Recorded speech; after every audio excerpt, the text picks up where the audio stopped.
annual bill for people who are having a tough time meeting grocery bills right now. So, no, I support option one going forward. I understand the reasoning from Councillor Cummings, but I just can't support it at this point in time. Thank you, well said, Councillor Walsh. I also respect Deputy Mayor Cummings, but feel the same. And so we are moving to Ryan, Wilson, and then Daly. Thank you, Mayor Dahl. I just wanted to point out to Councillor Cummings that the reserve I was talking about was the tax stabilization reserve, and it can only be used to stabilize the tax. So it's not like it's being put aside for RI&I. It can only be used for the one thing. And you have it, you might as well use it.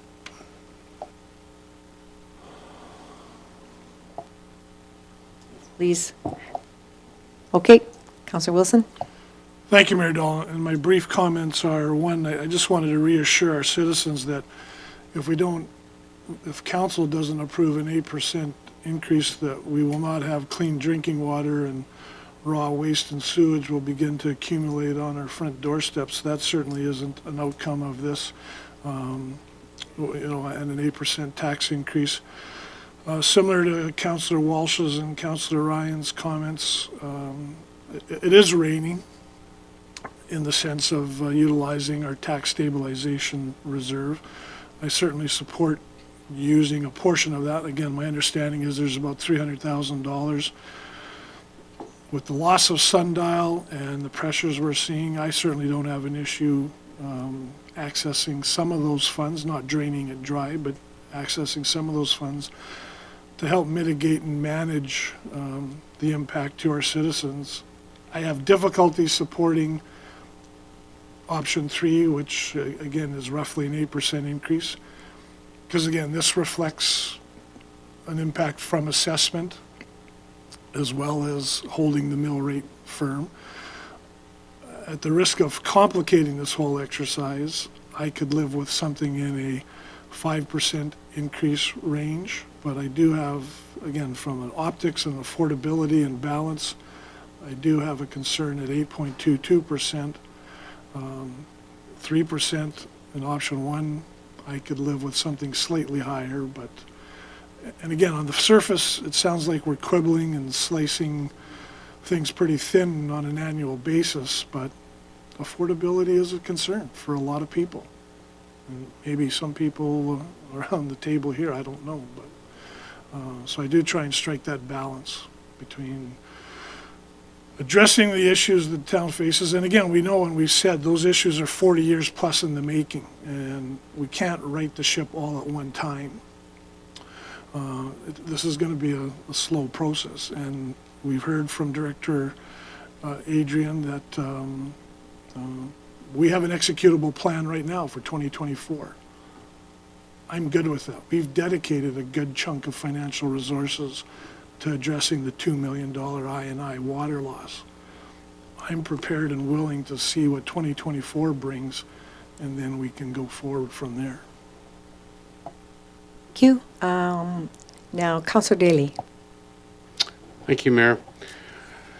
My comments on this are very much in line with what Councillor Wilson has said in as far as a balancing act as when it comes to our citizens of Olds and being able to put the weight on their shoulders that they can bear.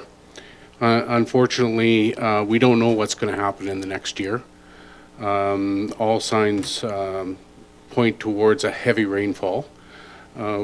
As Councillor Wilson says, it's raining right now.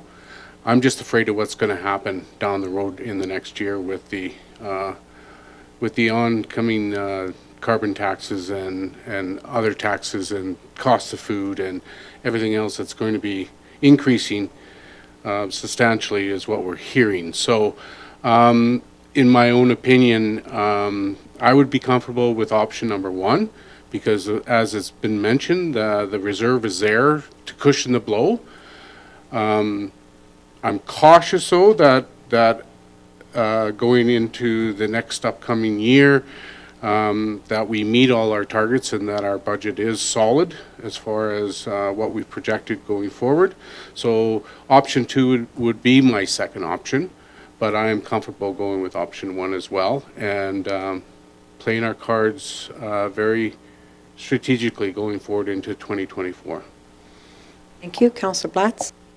Thank you, Mayor Dahl, and going back to comments that both C.O. Williams made and both Director Linderman made, at this point in time, our assessments have not been set and our rates have not been set. So this discussion could actually be carried through in our April budget adjustments, and we could determine then exactly what and which direction to go forward with at that point in time, correct? Correct. Okay. All right, because I mean, I was leaning very much towards option 2. I mean, I've listened to everyone around the table, but again, I want to remind everybody we have one ratepayer in this province, and that's us. And not everybody has the same income, and not everybody has the same opportunities that some of us perhaps maybe have. So I think, again, we have to be very cognizant at this point in time. We've got a lot of challenges ahead, and we're very well aware of that now, thanks to administration bringing us up to speed on all of the challenges that we face. And I just also want to say that I really thank the presentation of this budget and thank administration, Sheena, Director Linderman, and her team for the way this is presented to council. I appreciate it. Thank you very much. I truly believe that every single person at this table, including administration and the hard work our CEO has done to bring this with his corporate services department, is remarkable. And I want to thank you also. This is the bylaw today, and we do have a second chance at this. So I would bring this back over to our corporate services. I will look to maybe legislative clerk. Do we want to do each motion as I go through them or all at the end? Yeah, it doesn't matter. Okay. Yeah, okay. Okay, so we'll move on now then to the 3-year financial plan. This is an MGA requirement to have a 3-year financial plan. I'll just quickly run through the assumptions that were used while in creating this. So on the revenue side, I have not included any increases to tax revenue. On the expense side, there is an inflationary factor of 2% on all goods, services, and utilities. There are water and wastewater increases to consumption of 5 cents a year, cubic meter a year. No new employees have been included, a 10% increase to insurance, all service levels remaining status quo, and no new projects being added. So essentially, it's your base budget over the next 3 years. And as you can see, increases each year, our deficit. Moving on then, we'll ask if there's any questions, I guess, in the 3-year financial plan. So we'll move on to capital.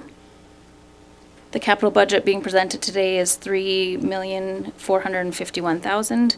There have been no changes made since it was presented to council on November 15th. And I would open that to any questions from council. All right, we're just whipping through this. Next, we have the 5-year capital plan. This plan encompasses administration's best estimate of the capital items that will be required over the next 5 years. As you can see, the next 3 years are quite heavy with a few larger items, such as the continuation of our water loss and inflow and infiltration program, the right sizing of equipment within operations and parks, and then in 2026, we have the South Reservoir relining and then a new fire truck in 2027. So just items to be aware of as we go into the next few years. I would open the 5-year capital plan to any questions. CEO Williams? Thank you, Mayor Dahl. I just wanted to chime in unsolicited here that these were MGA requirements introduced in 2016, 2017, that all municipalities have to produce a 3-year capital plan and a 3-year operating plan, 5-year capital plan. These, they don't mean a lot just because of the volatility all municipal governments our size face. And ironically enough to that, given that, especially on the capital side, that so much of our capital budget is tied to provincial funding, they don't give us 5-year projections on revenue. So the fact that they expect us to produce 5-year plans is funny at best, cruel at worst. So these do not have to be followed in any way, but I do believe working towards a more robust understanding of capital asset replacement, of service levels, of tax strategies and reserve strategies is something we want to work to make better plans. But for now, I know it seems like a lot of information, but in a lot of ways, we are checking that provincial box. And if they can't give us certainty on the funding they provide us, it seems difficult from certainly my end as an administrator to provide them with any type of certainty or dedication, hard work towards such plans. So nevertheless, it doesn't undermine the work that Sheena and her team does on these, of course, but the efficacy and value we place in them has to be mitigated or at least understood in the context of what the province is asking us to do and the resources it's expending to give us. So that's enough of my little rant there.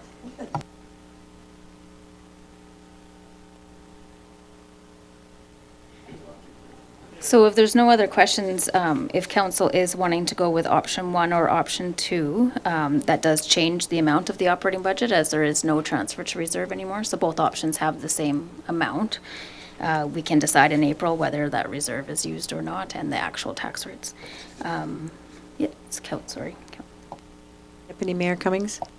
Mayor, so that comment you just made there with if option 1 were used instead of option 3 in this particular case, if we go to page 200 of the financial plan, there's transfer to reserves in the following years, 1,600,000, 620,000. You're saying that would each be reduced by $500,000? No, I didn't include any tax or transfer to reserves in the 3-year financial plan. So I'm confused with the comments you made about the $500,000 that would be That will, expected. the 2024 operating budget will now be reduced by the $511,000 because there is no transfer to reserves happening in 2024. Right, so if I look at the 2024 line number, the not highlighted number, the $1 million transferred to reserves on this page, transfers to reserves, that's the $500,000 you're saying is not going to be transferred to reserves. It would Correct. come out of that line number, and it would drop down to $500,000. Correct. What I see moving forward, that's in line pretty much with every year after. So in your projection, are you projecting through the 4 years, option 3 with $500,000? So as you can see, so in 2024, it's $1,069,000, and then it drops down to $605,000 being transferred to reserves. So I've removed that $500,000 transfer. There are other transfers that happen from other areas, such as amortization. No, absolutely.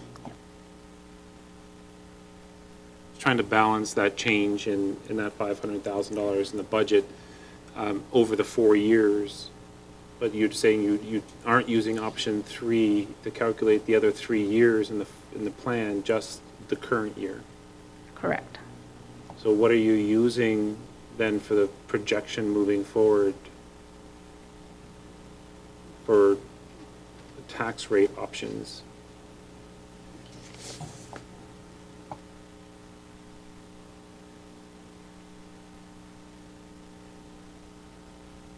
So the tax revenue stayed the same, going across all 3 years, 2025, 26, 27. And then, Right. of course, with the increases to all expenses, that transfer was eaten up. Okay, so no predictive modeling for expenditures with an increased mill rate or increased assessment values. You're just maintaining this 2024 values estimated in, okay, thank you. Correct. Thank you. Are you now done? You ready to move forward? So just to clarify, the first motion would need to be that the 2024 operating budget in the amount of $34,044,722.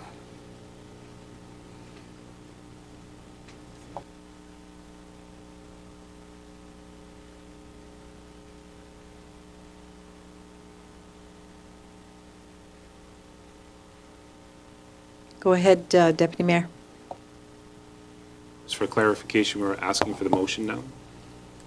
Well, I was just Okay. listening to what she had to say, and clarification will now go on the floor. I'm looking for a motion for recommendation 1. Councillor Ryan? Sorry, Mayor Dahl, I apologize for asking perhaps maybe a stupid question. And that is to Director Lindeman. And that is, when I talked earlier about the tax stabilization fund, that's a reserve fund. And I remember, I can't remember whether it was Councillor Cummings or Councillor Walsh who brought it up last meeting about transferring money from one reserve to another. That if we have about $300,000 in that fund, if we transfer $200,000, can you transfer $200,000 into another reserve? I'm just trying to clear that up in my mind because it will make a difference as to how I see this budget going forward. Yes, council can by motion change where funds are allocated or restricted to. Is there, sorry, supplemental, Mayor Dahl, is there a given timeline for that to be done? Do you have to have it done at the beginning of the year, or can you do that at any point? At any point. Okay, thank you. I understand that's why we're going through this process right now, because it's more clarity for us. Did anyone else have their hand up, did I see? No. Okay. If that's the case, I would ask for a motion, please, for the operating budget at $34,044,722. Deputy Mayor Cummings. Thank you. I move that the 2024 operating budget in the amount of $34,556,680. We're changing it. $34,044,722. Thank you. I move that the 2024 operating budget in the amount of $34,044,722 be approved as presented. Thank you very much, Deputy Mayor Cummings. I will now call for the vote. Those in favor? That's carried. And for the second, for the financial plan? Councillor Daly? Oh, Thank you. We're going to arm wrestle for who makes the motion here. Please, just give us a minute. I move that the 2025-2027 financial plan be approved as information. thank you. I will now call for the vote. Those in favor?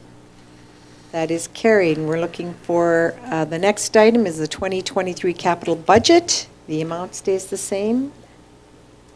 Who would like to make that motion? Councillor Ryan. Thank you. I lost, so I get to do this one. That I moved that the 2023 capital budget in the amount of $3,451,000 be approved as presented. Thank you.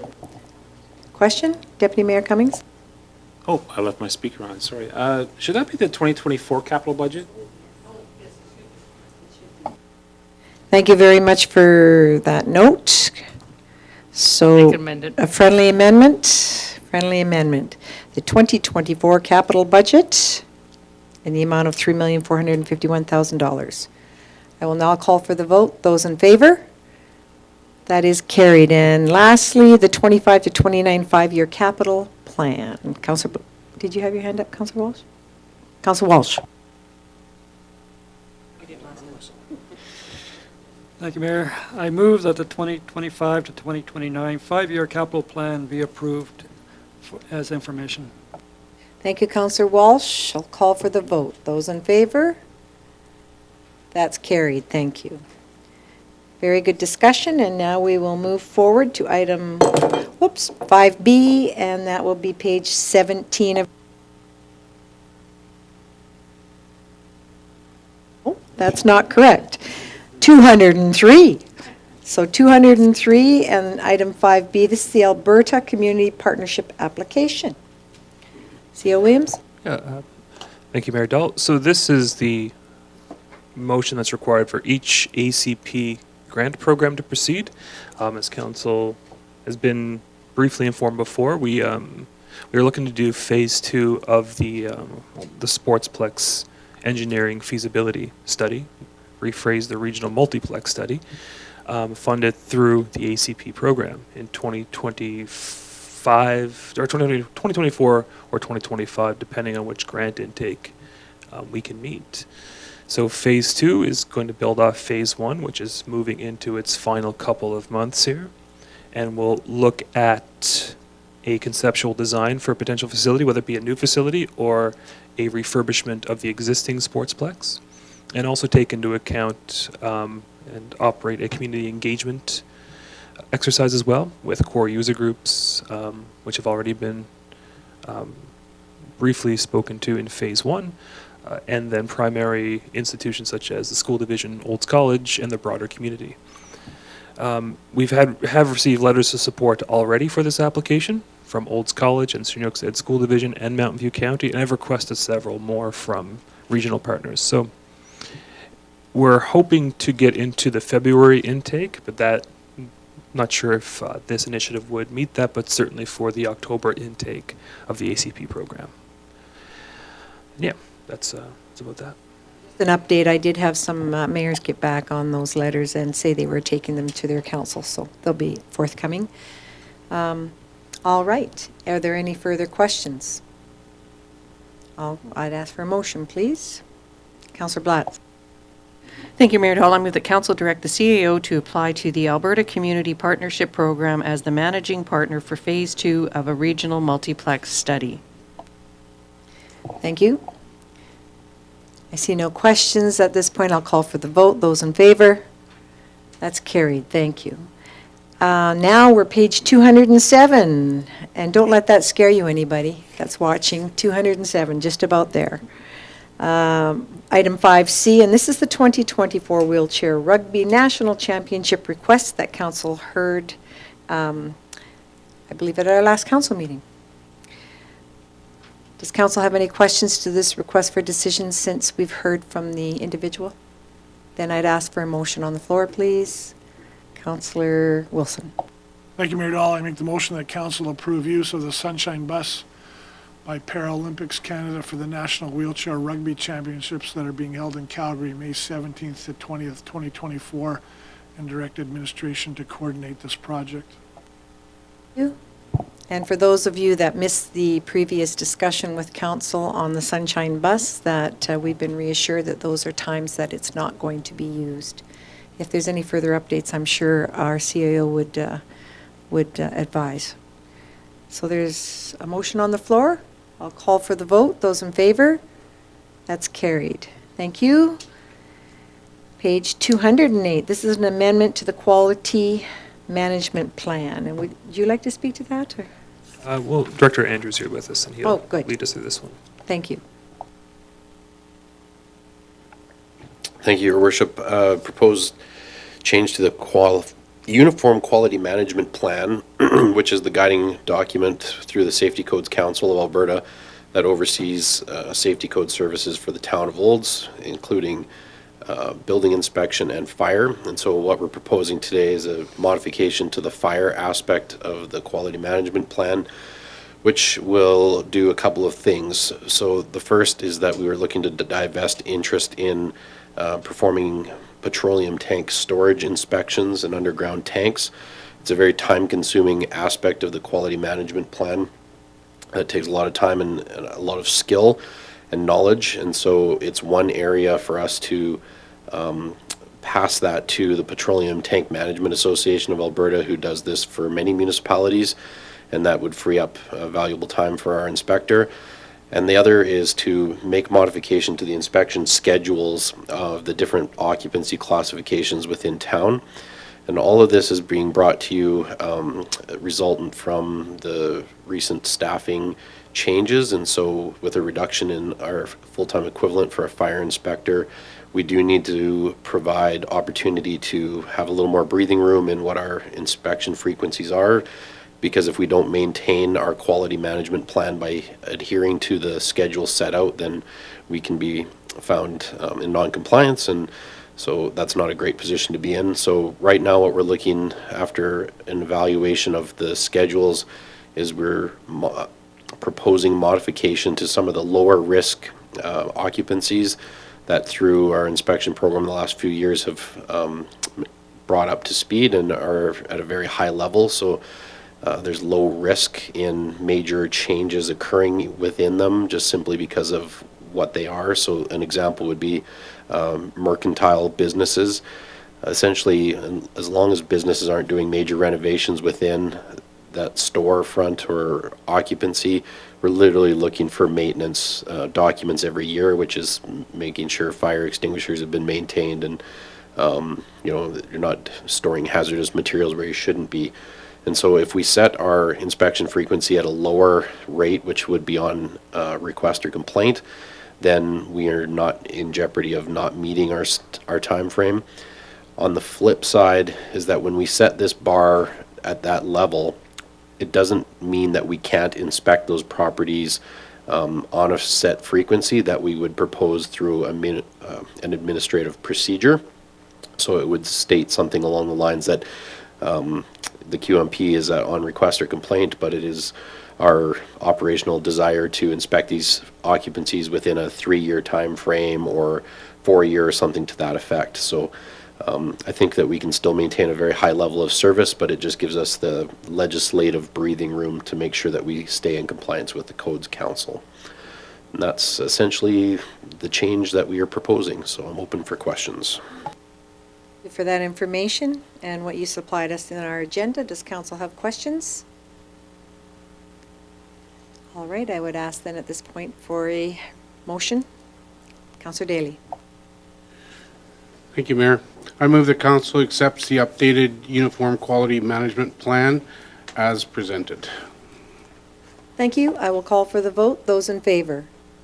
That is carried. Thank you. Moving down now to our development permits. I'd ask you to go to page 248 in your agenda, please, item 5F. And it's the daycare facility. C.O. Williams, will you be having Sherry speak? Yeah, I invite Sherry Edgington, our development officer, to the podium to lead us through these two permits. Thank you, Madam Mayor, CAO Williams, and councillors and directors. This application came before us in August. It was for daycare at the church located at 5402 in the Nazarene Church. We are trying to make an amendment to condition number 5 so that we remove no more than 2 non-residents may be employed by the daycare facility. This was specifically for daycares operating out of a residential dwelling.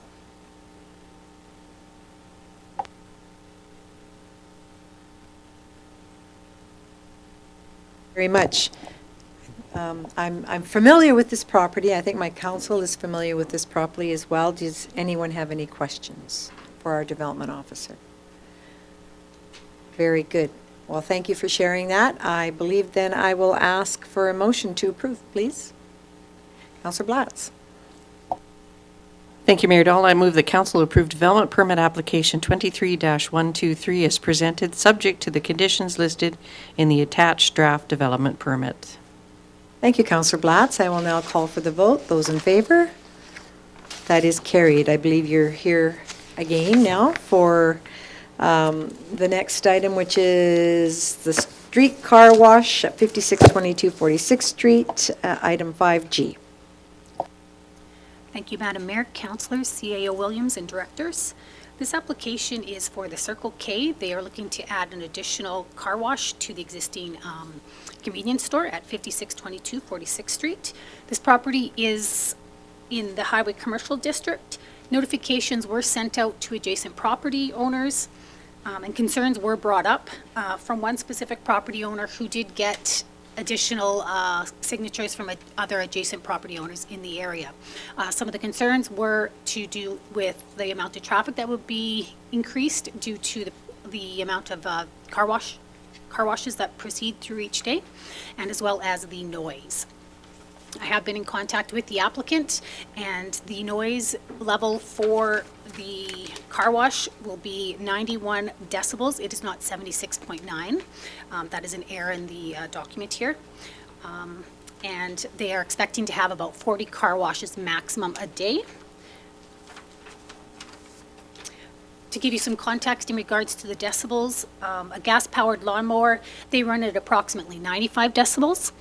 Vacuum cleaners, noise levels fall between 75 decibels to 85 decibels, and a dog bark ranges from 60 decibels to 110, with the majority of them being between 80 and 90 decibels. Thank you. I'm certain that all councils read this, and I would open the floor then to any questions from council at this time. I'll start with Councillor Daly. Thank you, Mayor. Through you to our development officer. Correct me if I'm wrong, though, going through this application, the concern was the lack of the number of spaces for the customers in the queue to enter the car wash. Was there a concern of the noise level being too high as far as with our policies, procedures, bylaws, so forth?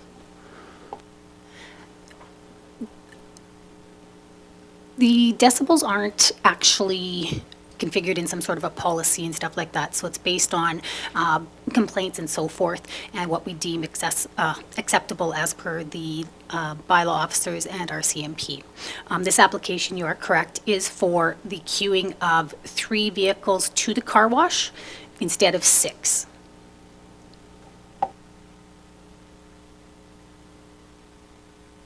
Thank you, Councillor Ryan. Thank you, Mayor Dahl. I just have a question with regards to access. So right now, we've built this road to access in behind this particular commercial dwelling.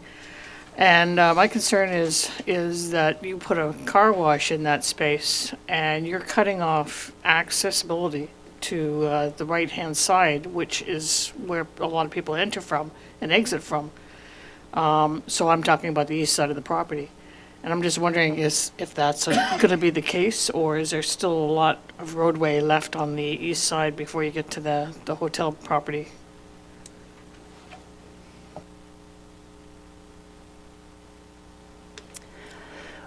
The increase in traffic will contribute to the west side, heading towards 57th Avenue, as the east side is closed.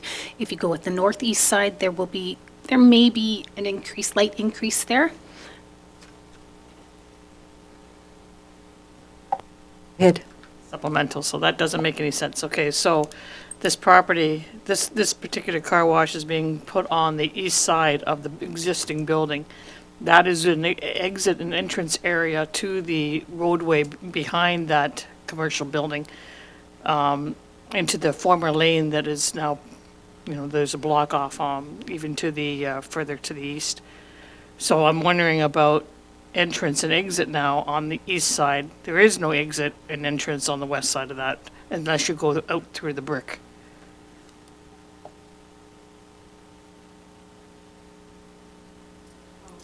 Director Pedro, please.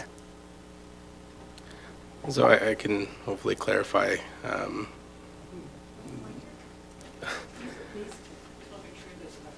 No, fair enough. So if actually scroll up a little bit.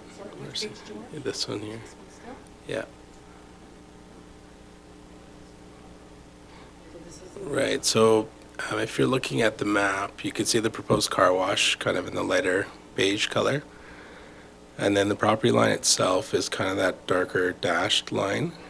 And then between that dashed line and the adjacent hotel property line, there's about 8.5 meters.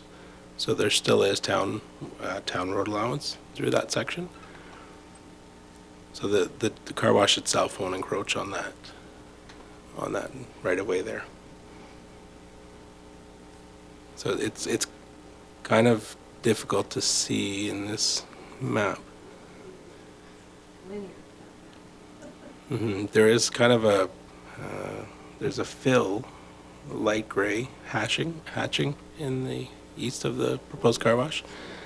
Yeah, so that's the existing right of way. So that will be maintained.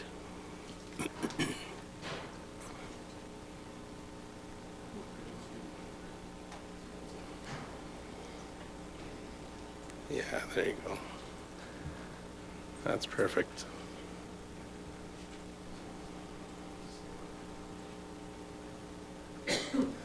Right, so this is a better one. So if you can see the Circle K property there. Yeah, right there. And then to the east of that yellow property line, there's still that laneway there. So I'm not sure if that helps clarify that.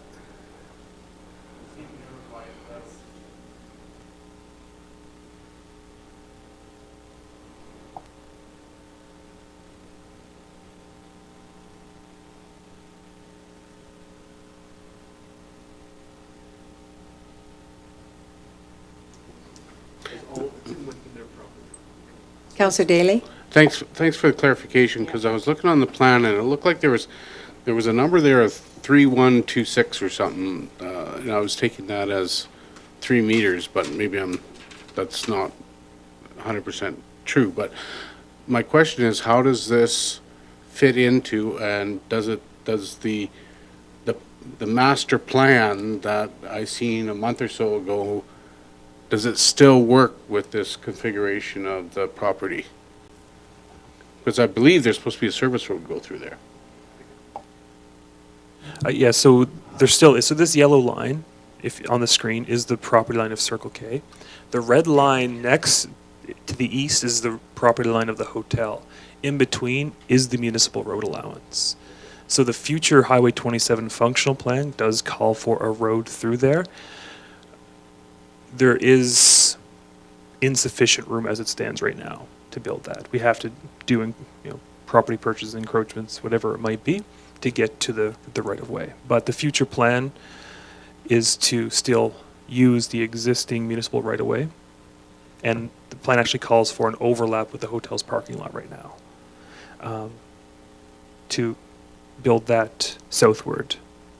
So it's still within line of that functional plan, but as we know, that functional plan is a very high level hope of what's going to happen here.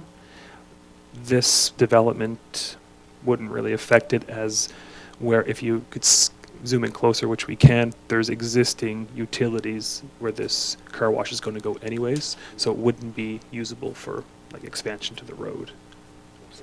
Good, thank you for the clarification. I would like to ask, what are the hours of operation for this? Because those residents behind there that would be truly affected will be those 3 or 4 there.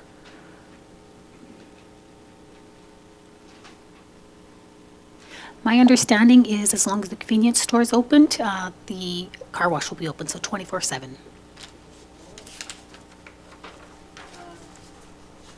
Okay, well, go ahead, Councillor Wilson, and then Councillor Ryan. Thank you, Mayor Dolan. Yeah, I agree with your comment or question. I have a concern relative to the noise level. You mentioned the 96 decibels or whatever. The Circle K is a 24-hour operation, and so I do have an issue with 8 residences. I presume those 8 that back right on there, or some form of them. And the estimate of 40 cars a day, I assume that was provided by the applicant. We don't do any verification or research or corroboration of that number. You are correct, that was from the applicant, and that is on their best day.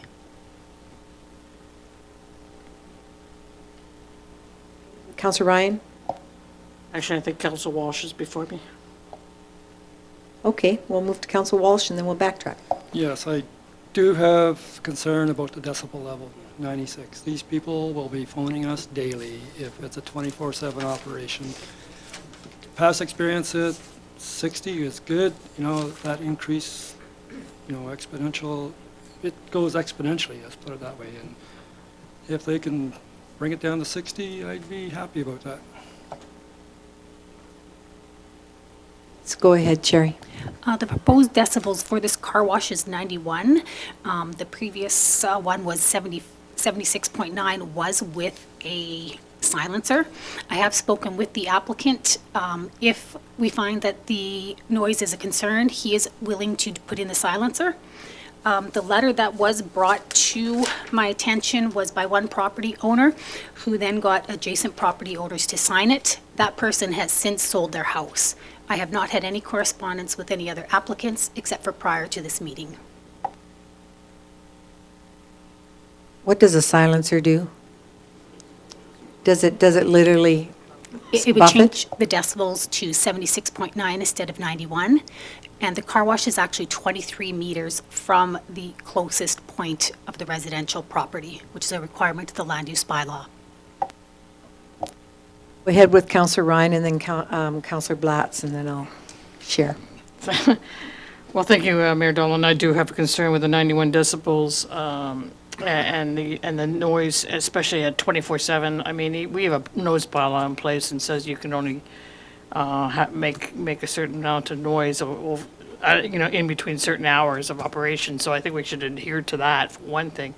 But I think we should have, regardless, if they can purchase a silencer that would reduce that decibels, I think that has to be done right away as opposed to adding on later. Why anger residents for no reason whatsoever? We might as well nip it in the bud, if, so to speak, if we're going to approve this or not. It might as well start it right off the bat. So that would be my thinking.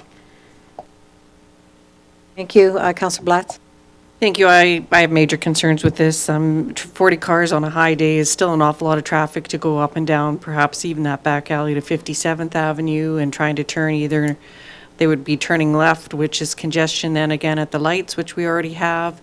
I agree with Councillor Ryan as far as if they're going to put a silencer or a muffler on it or whatever, however you want to, they should do it prior to, rather than wait for complaints.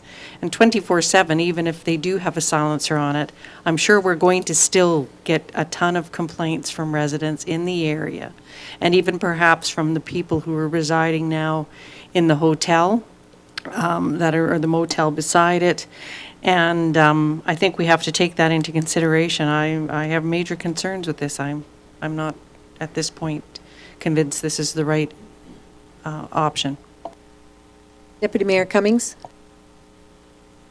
Thanks. Just a couple of quick questions. So if there was no variance request to go from 6 cars to 3 cars in this queue, we would not be seeing this at council, correct? You have the authority to make the decision on everything else about this. That is correct. So you're asking us to approve or not approve a variance allowing for 6 cars as the required queue to be reduced to 3 cars, which is the current ask. All of the rest of this application is your authority to approve or not approve, not ours. So I'd like to refocus us back on the actual question that's before us here today. Is not the development permit of a car wash.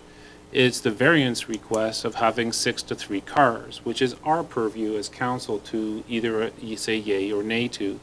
All of the rest that we're discussing here, the sound, the impact on the neighborhood and stuff like that, we've already given the authority to, and delegated that authority to administration. Stepping back now and taking it away from administration is kind of inappropriate at this time. If we want to change the policy and take that back to us and recreate the MPC and start this process again, we can do that. No problems with that. We can ask council or administration to change the bylaw and change the policy again for us to approve. But we've approved that. So the variance of 6 cars to 3 cars, I see no problems with that variance at all. Every other issue that's been brought up here is outside of the purview of council, and I don't believe we should be discussing it or basing our opinion on that. It's not the ask that's before us here today. Councillor Walsh and then Councillor Ryan. I'm going to disagree with that. By asking for a variance, they opened up the whole thing to council. I don't see that we are limited in what we discuss here. Thank you. You're agreeing with that?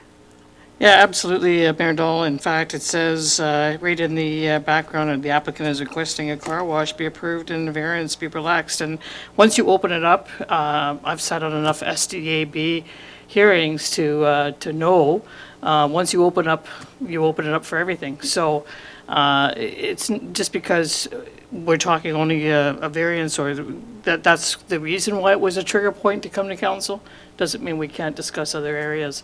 And frankly, I was opposed to getting rid of the MPC, and this could be a reason why, because I do think that, sometimes our development authority doesn't take into account the residents that are living within an area as much as as they should, and that's just my opinion, but I do agree that, that it was open, and I think Councillor Walsh is correct.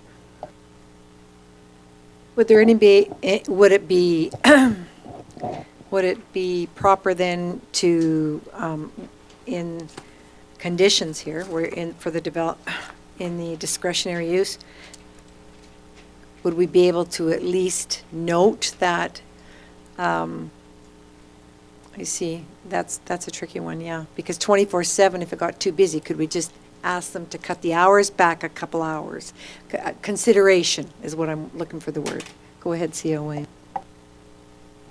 Yes, a council can add a condition if you have a decibel number in mind. For example, if the silencer is going to have an average decibel level of 71 DA's output, that could be the condition. But to Councillor Cummings' point, even though it's opened up now, to deny the permit, I wouldn't recommend that as being it. Adding a condition to make it more suitable for council is the best way to go. That's what I was trying to put in my mind of how I'd like to do it. I'd like to either cut back the hours for the sake of the residents instead of 24/7 and/or put the silencer on. You have okay, Councillor Ryan. Yes, in fact, we can put in both conditions, and I don't see why we couldn't, and say you're limited to the 10 o'clock, which is the 10 o'clock cutoff for noise in our bylaw, in our community standards bylaw.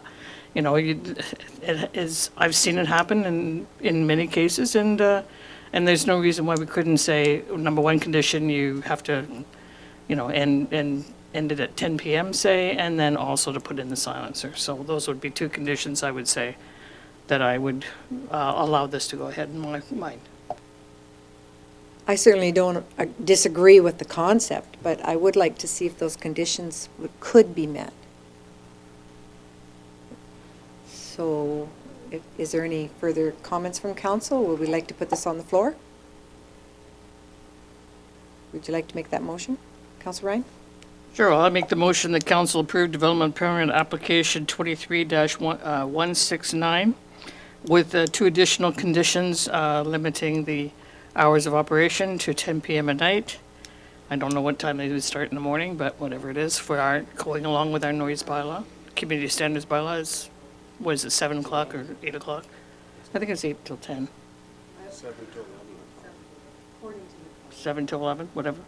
And then, and for the second condition would be to put in the silencer.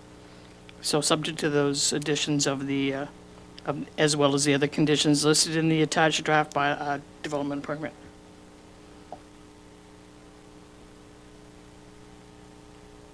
Hopefully that leaves room for hours and further discussion for hours for sure. But we've got a bylaw like we just shared.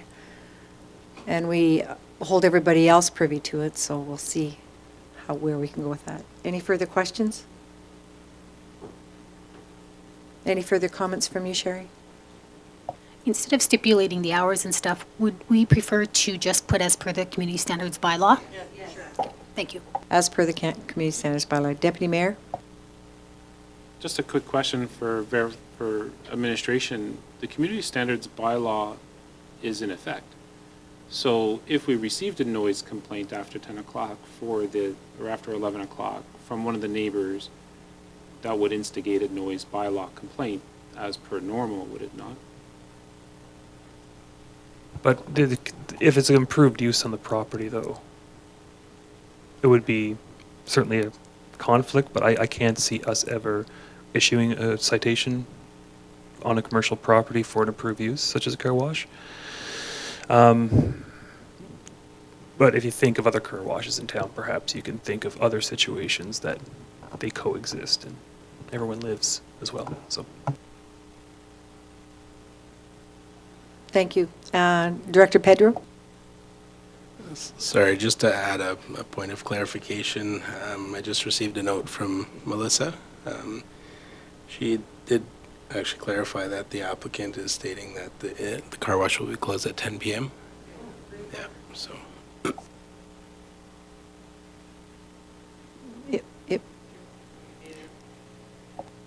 Excuse me, Mayor Dahl, do we need to amend the motion then? Certainly make a friendly amendment to delete that portion. Or to state that according to the hours presented by the owner? Something like that. Have confirmation, though, that's the hours. Do you want to just delete that portion and leave the silencer on? Is council comfortable with that? I can do that. So that's what we've got then. And that's the motion on the floor. Is everybody clear? We have confirmation from administration on the timing, and we'll go with the silencer. I will call for the vote. All in favor? That's carried. Thank you. And thank you for your time today, too. Thank you very much. Thank you, Director Linderman, as well. And Director Pedro, are you staying with us or leaving? Okay, thank you all for your time. We'll be moving down now to item 6A, page 265 of your agenda. Reports from boards, committees, and authorities. There are some reports that we have received in the agenda. However, I'll go around the table then with council at this time. I have a report in here, and I understand it was a busy time for everyone, so I'll just start going around the table and asking council. And if we could start with Councillor Daly. I wasn't aware that we were supposed to submit a report for this one because we just did a report last council meeting, so. Well, the email that was sent to us was very clear that there was going to be report period on the agenda. It's on the agenda.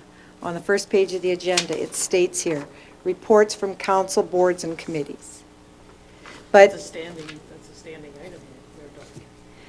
would you like to explain, Legislative Clerk, why? Because we will not be having a council meeting at the end of the month. Thank you, through the chair. It is the last meeting of the year, and normally we bring forward any reports that are presented to us. Mayor Dahl did send hers in. That's about it. Sorry, I just read the agenda cover, and that's why I sent mine in. However, it's up to you. If you want to hold off till January, you'll just have a longer report. Does anybody wish to report anything at this time? Deputy Mayor? I think you did, because you did a lot of these things too. Aside from the normal stuff, Thank you. which we all do every time. I attended a Mountain View Regional Waste Management Commission meeting last week, where I was elected the chairman of the commission. The only thing I want to highlight, that I would highlight now, if everybody else is waiting until the next report period, is the Mayor's South Central. They do have a working team now for towns, mayors, and we've been exploring the interest in creation of a mid-sized towns caucus with the view to strengthen the position of smaller populations as relevant and important, and be an important voice with the province for collaborating and get matters that directly impact us. Now, the Alberta Munis president, Tyler Gandam, was at our last meeting with Krista Gardner and some staff from Alberta Munis. They agreed with what the team had put together with the other mayors that were available. There was about 12 of us available, but there is a team of literally, I think, 4 mayors that sit. Just an update for you, there is now going to be, there's the path forward for the town's caucus is underway, but a terms of reference is being drafted as we speak and will be brought back in January. So if you hear anything of anybody talking, this will be coming back in January. That's the biggest part of my report. Otherwise, a motion to put on the floor to accept the reports, please. Councillor Wilson. Thank you, Mayor Dahl. I make the motion that the reports from council, authorities, boards, committees, and commissions ending December 11th, 2023 be received for information. Thank you very much. Are there any further comments? Call for the vote then, please. Those in favor? That's carried. Thank you very much. Now we have the Chief Administrator Officer's report. Thank you, Mayor Dahl. I don't have too much to share. Included is the RAP summary. I know each department did their own, but has slowed down quite a bit. There is a caveat to mention on the year-to-date options, though, that there are 139 total problems still open. That number should be significantly fewer. It's more of a administrative issue in how we track those closures. So we'll be adjusting that shortly. It just didn't get done for this report. Other thing, the last other thing is ONET. ONET hosted their community sessions regarding the new SPL TV upgrade. Good turnout by all reports. Around 150 ONET customers attended over the day, and as of Friday, the total migration of existing subscribers to the new TV platform is about 55%. So, hoping for a mid-quarter 2, 2024 full conversion on the new system, and look forward to seeing what that holds. And that's all I had. I understand, if I understand correctly, they're doing another open house next week? Tomorrow? Okay, there was a couple questions that were brought to my attention from some people that they'll go and ask there.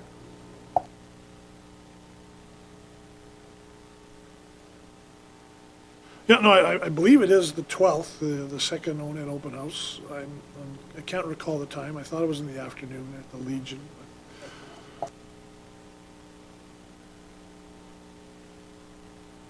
Was there any questions to our CAO? A motion then to accept his report, please. Councillor Walsh? Yes, thank you. I move that the Chief Administrative Officer report be accepted for information. Councillor Walsh, I'll call for the vote. Those in favor? That's carried. And now, page 280 of your agenda and the correspondence that's included. Does anybody have any questions with regards to the correspondence that's included in the agenda? A motion, please, then, to accept. Councillor Blatz. Thank you, Mayor Dahl. I move that the correspondence and information report ending December 11th, 2023 be received for information. Thank you. That was, thank you for the letter for the community lifestyles from Adrian, Honorable Adrian Lagrange. That was an interesting read. I believe that's it for our, oh, I'm sorry, we didn't vote on the CAO. All those in favor? That's carried, thank you.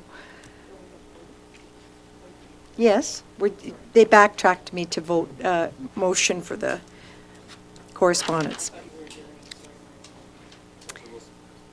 Councillor Wilson, you have a question? Just as a follow-up to the ONET open house, just to confirm, it is Tuesday, December 12th, between 12 p.m. and 6 p.m. at the Old Legion concerning the migration to the new SPL TV platform. Questions? Thank you. Good. It's come and go. They do it every hour. Very good. Well, thank you very much. We will be moving into a closed portion of our agenda. Just to remind everybody, if you still have time to stay with us, we will be participating in a virtual council meeting. Stay online, and we will be back. And thank you for your time. A motion, please, to move into closed session. Councillor Daly? I move that we move into closed session in regards to FOIP Section 16, disclosure harmful to business interests of a third party at 3:53 with everybody in attendance. Thank you, Councillor Daly. Those in favor? That's carried.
welcome. Welcome back. Point of order? Yeah, can I make a motion to come out of closed?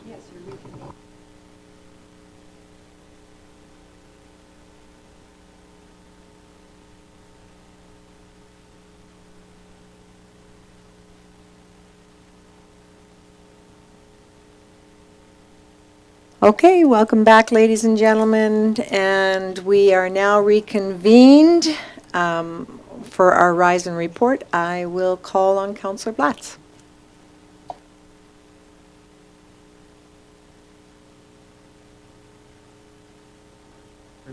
Sorry, thank you, Mayor Dahl. I move that we accept the Olds Fiber Limited Board of Directors update for information.